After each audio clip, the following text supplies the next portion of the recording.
teman-teman, hari ini kita kembali belajar di rumah untuk menghindari penyebaran COVID-19.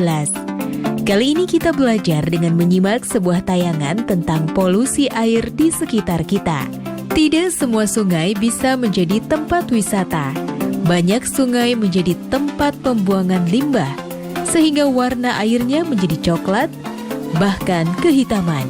Itulah yang kemudian menimbulkan polusi air. Mari kita tonton apa yang menyebabkan terjadinya polusi air. Teman-teman, dari tayangan hari ini, kalian akan dapat mengembangkan kompetensi berikut.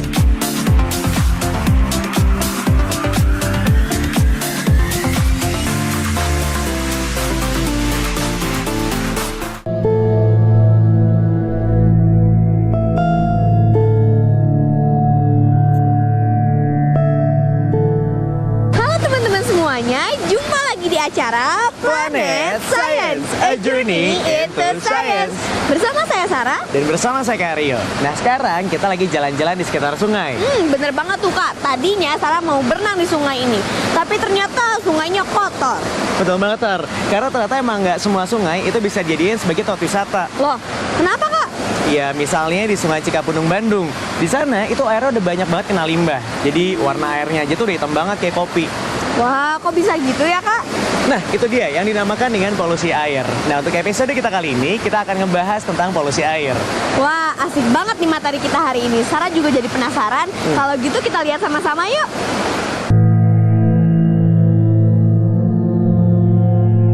Polusi air adalah perubahan keadaan di suatu tempat penampungan air seperti danau, sungai, lautan, dan air tanah akibat aktivitas manusia. Polusi air adalah penyimpangan sifat-sifat air dari keadaan normal, bukan dari kemurniannya.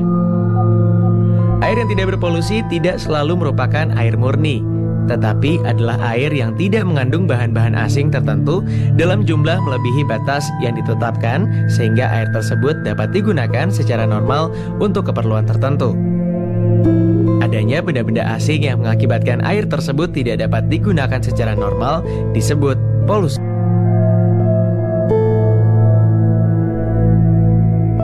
Ada dua jenis polusi air. Pertama, polusi air permukaan. Kedua, polusi air bawah tanah.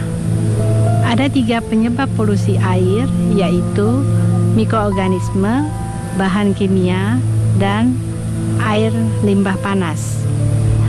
Mikroorganisme yang terdapat di dalam air berasal dari berbagai sumber seperti udara, tanah, sampah, lumpur, tanaman, bangkai, kotoran manusia, kotoran hewan, dan bahan organik lainnya. Penyebab kedua polusi air adalah bahan kimia. Industri membuang berbagai macam polutan ke dalam air limbahnya seperti logam berat. Salah satu logam berat yang sering meracuni air adalah merkuri. Penyebab polusi air yang ketiga adalah air limbah panas. Air limbah memiliki efek termal, terutama yang dikeluarkan oleh pembangkit listrik.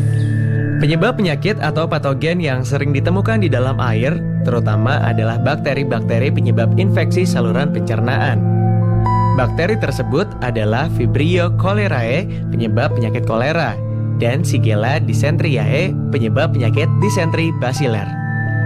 Jumlah dan jenis mikroorganisme yang terdapat di dalam air bervariasi tergantung dari beberapa faktor, yaitu sumber air. Jumlah dan jenis mikroorganisme di dalam air dipengaruhi oleh sumber air tersebut. Misalnya, air atmosfer atau air hujan dan salju, air permukaan atau danau dan sungai, air tanah atau air sumur dan mata air tergenang atau air laut. Komponen nutrien dalam air. Air buangan sering mengandung komponen-komponen yang dibutuhkan oleh spesies mikroorganisme tertentu. Semua air secara alamiah juga mengandung mineral-mineral yang cukup untuk kehidupan mikroorganisme di dalam air. Komponen beracun. Komponen beracun yang terdapat di dalam air mempengaruhi jumlah dan jenis mikroorganisme di dalam air tersebut. Organisme air. Adanya organisme lain di dalam air dapat mempengaruhi jumlah dan jenis mikroorganisme air. Sebagai contoh, plankton merupakan organisme yang memakan bakteri, ganggang, dan plankton lainnya. Sehingga adanya plankton dapat mengurangi jumlah organisme-organisme tersebut. Faktor fisik. Penggunaan merkuri di dalam industri sering menyebabkan pencemaran lingkungan, baik melalui air buangan maupun melalui sistem ventilasi udara.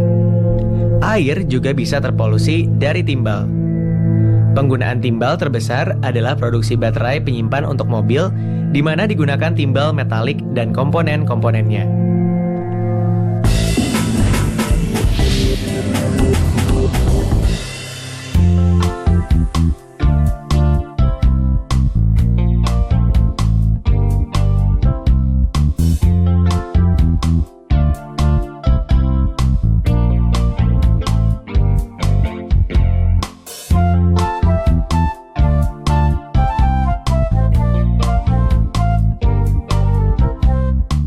Nah teman-teman, sudah menyaksikan tayangan tadi ya? Sekarang saatnya kita menjawab pertanyaan ini. Polusi air terjadi karena campur tangan manusia. Jelaskan 3 contoh aktivitas manusia yang menyebabkan terjadinya polusi air.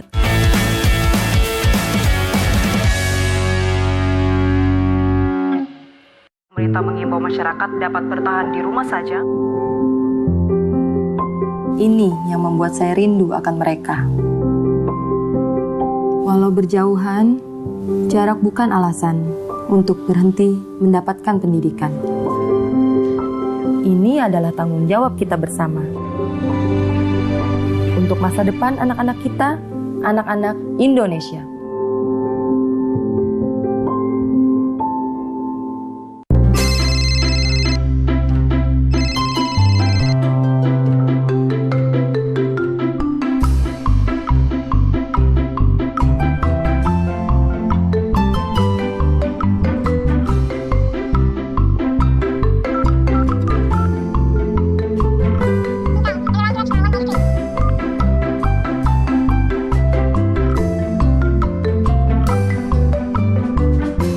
Dipersembahkan oleh... Menurut lo, seperti ini?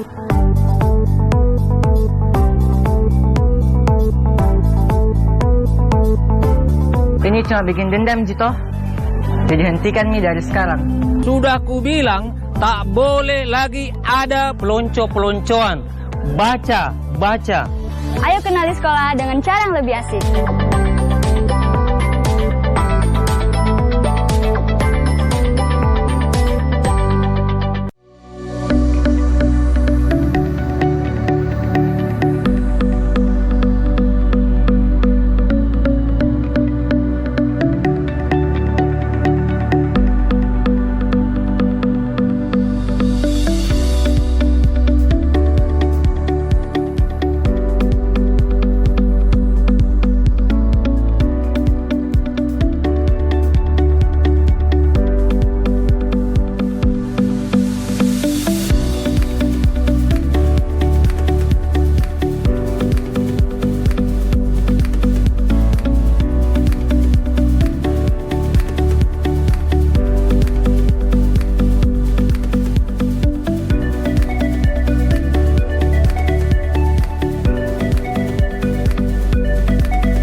Dipersembahkan oleh...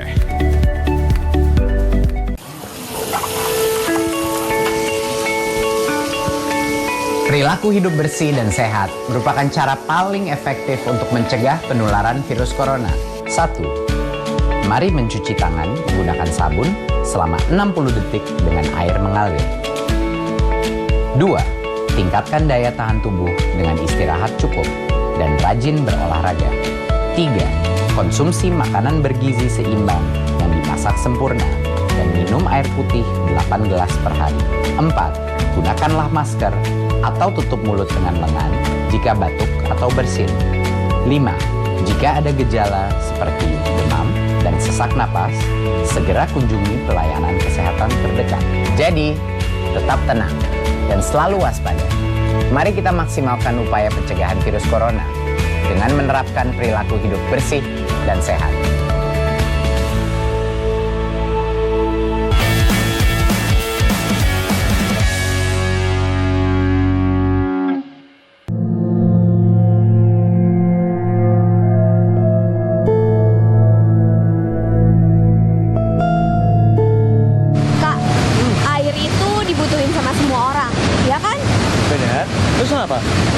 gini, di dunia ini kan penduduk semakin bertambah. Ada nggak sih hubungannya antara pertambahan penduduk sama polusi air? Oh, ya jelas ada dong. Nah, untuk lebih jelasnya kita simak aja penjelasan yang satu ini.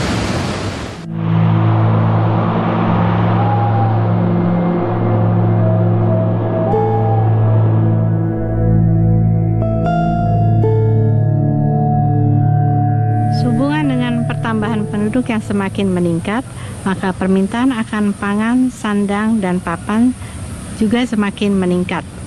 Hal inilah yang mendorong peningkatan kegiatan pembangunan di berbagai sektor, mengakibatkan pemanfaatan ekosistem secara tidak rasional dan tidak terkendali. Kegiatan pembangunan tersebut mengakibatkan penurunan kualitas, bahkan perusakan ekosistem itu sendiri, serta berdampak lanjut terhadap gangguan ekosistem yang lain yang berada di sekitarnya. Sebagai contoh, misalnya krisis sumber air minum, kemudian proses penanggalan, dan proses eutrofifikasi, di mana tumbuhan air berkembang secara pesat sehingga tidak terkendali lagi. Beberapa dampak dari polusi air dalam kehidupan diantaranya meracuni sumber air minum. Dalam jangka panjang, air yang kotor dapat menyebabkan kanker dan kelahiran cacat.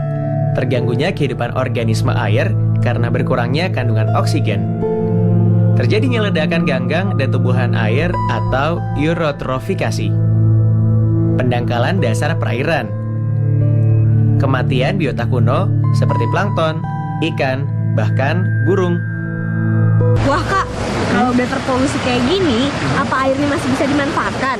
Tergantung, Sar. Maksudnya? Iya, tergantung dari kualitas air dan cara penanganannya. Misalnya, perusahaan daerah air minum itu biasanya memiliki teknik khusus untuk bisa mengembalikan kualitas air supaya bisa dikonsumsi. Nah, sebenarnya kita juga bisa melakukan eksperimen sederhana untuk bisa menjernihkan air tersebut. Mau tahu caranya? Kita simak aja. Yang satu ini.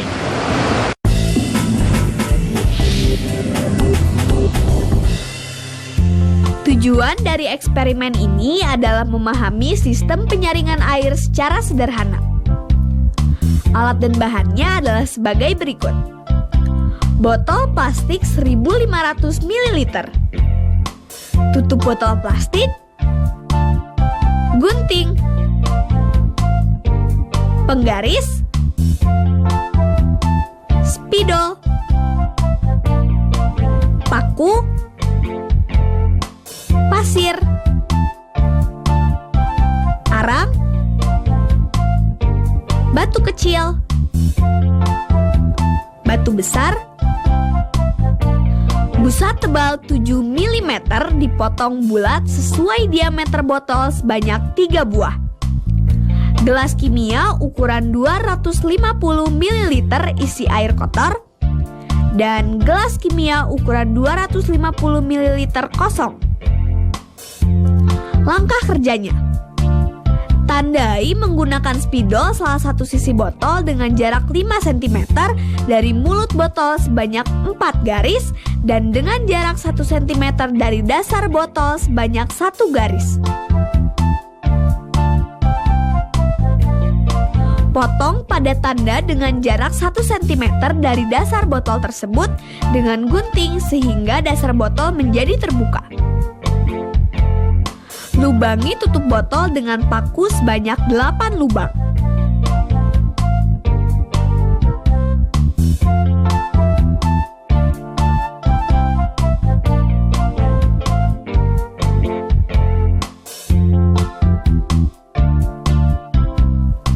Pasangkan tutup botol tadi pada badan botolnya. Masukkan batu besar sampai batas garis 1, lalu tutup dengan busa.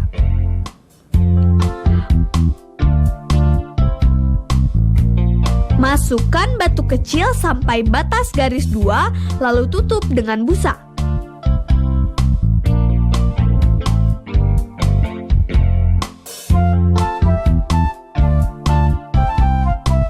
Masukkan arang sampai batas garis 3, lalu tutup dengan busa.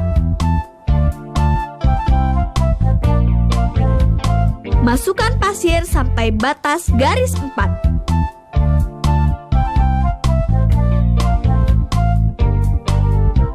masukkan air kotor ke atas alat penyaringan. Tampung hasil penyaringannya dalam gelas kimia yang lain.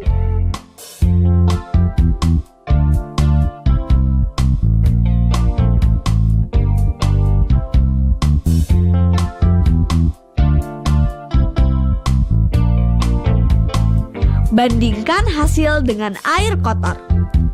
Hasil eksperimen akan diperoleh air yang lebih jernih. Eksperimen ini bisa menggunakan bahan lain selain botol seperti galon, ember, atau apa saja yang sesuai dengan hasil yang diinginkan. Tapi semakin besar wadah yang digunakan, semakin banyak bahan yang dibutuhkan dan membutuhkan waktu yang lebih lama.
Nah teman-teman, sudah menyaksikan tayangan tadi ya? Sekarang saatnya kita menjawab pertanyaan ini. Usaha apa yang kamu lakukan jika di lingkungan sekitarmu ditemukan polusi air?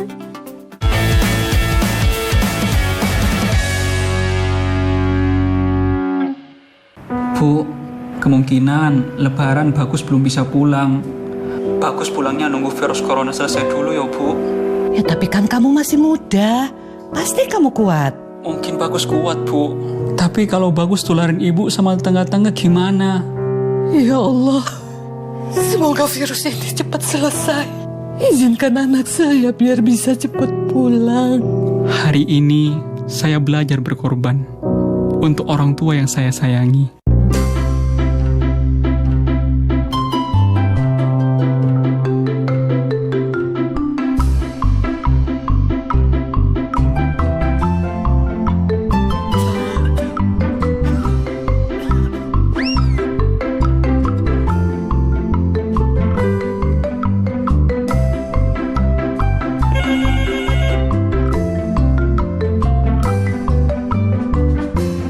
Dipersembahkan oleh Dalam rangka pemerataan pendidikan, ada 4 jalur penerimaan peserta didik baru. Pertama, jalur zonasi yang mempunyai kuota paling sedikit 50% setiap sekolah yang ditentukan berdasarkan alamat pada kartu keluarga. Kedua, jalur afirmasi untuk siswa keluarga ekonomi kurang mampu, paling sedikit 15% di setiap sekolah. Ketiga, jalur perpindahan tugas orang tua atau wali yang disediakan paling banyak 5% di setiap sekolah. Yang terakhir, jalur prestasi. Jalur ini disediakan di setiap sekolah sebanyak sisa kuota setelah dikurangi jalur zonasi, afirmasi, dan perpindahan orang tua atau wali. Jalur ini ditentukan berdasarkan nilai ujian sekolah atau hasil perlombaan atau penghargaan di bidang akademik maupun non-akademik pada tingkat internasional, tingkat nasional, tingkat provinsi, atau tingkat kabupaten atau kota.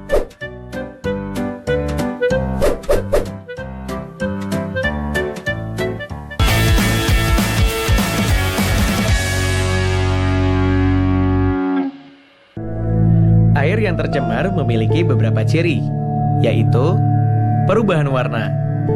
Warna air yang tidak normal biasanya menunjukkan adanya polusi.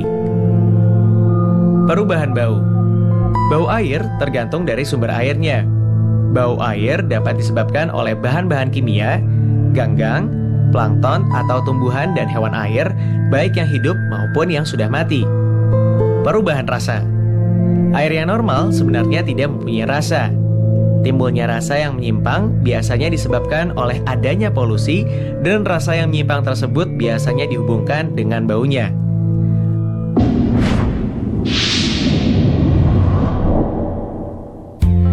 Tujuan dari eksperimen ini adalah membuktikan bahwa air dapat dijernihkan secara kimia. Untuk melakukan eksperimen ini, kita membutuhkan alat dan bahan sebagai berikut. Buah kelor, pisau, mortar dan alu, sendok plastik, 2 buah gelas kimia ukuran 250 ml berisi air kotor, dan gelas plastik isi air secukupnya. Cara kerja: belah buah kelor dengan pisau. Keluarkan 4 bijinya. Bersihkan bijinya.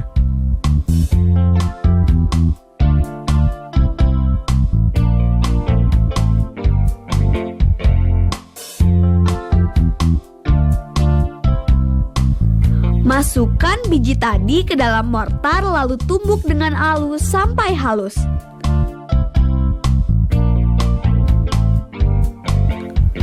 Beri sedikit air hingga biji kelor menjadi pasta.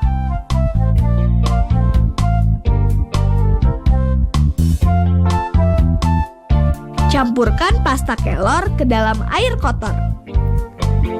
Aduk air dengan sendok secara cepat selama 1 menit. Kemudian aduk secara perlahan selama 1 menit. Endapkan air selama 1-2 jam atau hingga air jernih terpisah dari endapan kotoran. Bandingkan air hasil penjernihan biji kelor dengan air kotor semula. Hasil eksperimen menunjukkan bahwa air jernih akan terpisah dari endapan kotoran. Menjernihkan air dengan biji kelor juga termasuk penjernihan secara kimia. Semakin lama pengendapan, maka air akan semakin jernih. Untuk menghasilkan hasil terbaik, tumbuklah biji kelor sampai sangat halus. Bila tidak, maka proses penggumpalan kotoran tidak berjalan dengan baik. Yang perlu diingat, air yang dijernihkan menggunakan biji kelor ini hanya untuk pemakaian yang sedikit. Karena air yang sudah dijernihkan hari ini dengan biji kelor, esoknya sudah tidak baik lagi untuk digunakan.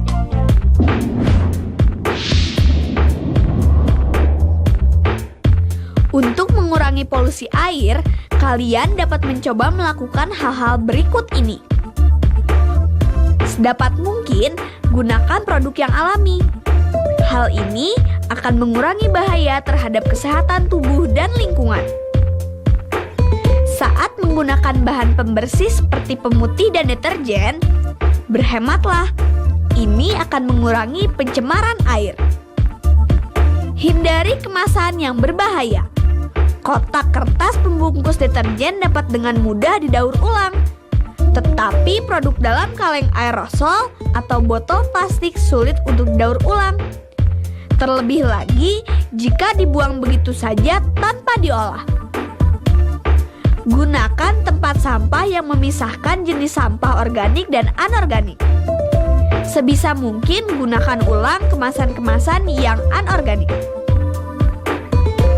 Baca label produk dengan cermat. Jika pada label tertera dapat menimbulkan keracunan, pikir ulang untuk membelinya. Sebagai gantinya, gunakan produk yang tidak berbahaya.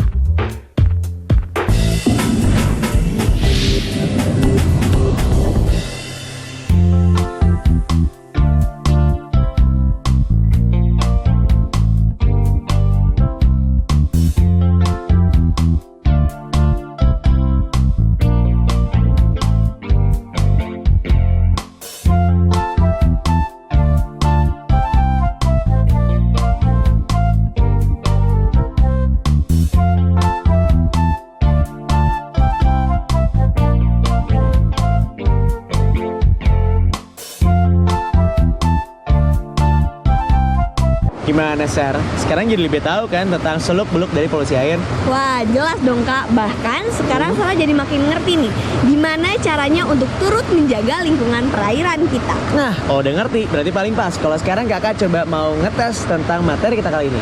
Oke. Siap. Kalau kita yang pertama nih, apa yang dimaksud dengan polusi air?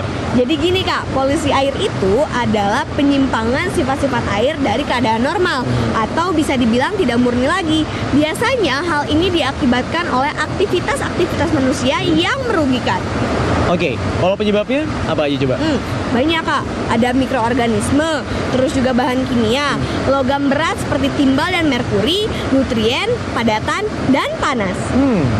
Kalau dampaknya masih inget nggak? Dampaknya banyak Kak. Ini cuma beberapa aja ya. Di antaranya meracuni sumber air minum, yang jelas menimbulkan penyakit pencernaan, meracuni makanan hewan, terganggunya kehidupan organisme air karena berkurangnya kandungan oksigen, terjadinya ledakan ganggang dan tumbuhan air atau eutrofikasi, dan yang terakhir adalah pendangkalan dasar perairan. Nah, terus gimana cara kita bisa menjaga air dari polusi? Banyak Kak, menggunakan produk-produk alami. Terus juga sebisa mungkin tidak menggunakan bahan kimia seperti deterjen secara berlebihan.